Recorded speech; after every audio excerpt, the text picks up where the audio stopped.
In today's video, I'll teach you how to update Whatnot app. So if you want to access smoother performance and new features, you should update the Whatnot app time to time. In order to do that, what you have to do is launch open Play Store on your device. You can see over here Play Store has been opened. Tap on the search icon that you can see at the bottom right corner of your screen. Now tap on the search bar that you can see at the top.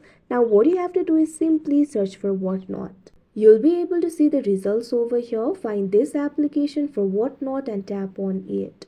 Now in this interface, what you have to do is simply tap on the option update. After you do that, simply wait for a while. It might take a while to be updated. After the application is updated, instead of update option, you'll be able to find the option for open. That means your application is updated and now you'll be able to use the latest version of the app. So that is how you update Whatnot app. I hope you found this video helpful. Thank you for watching.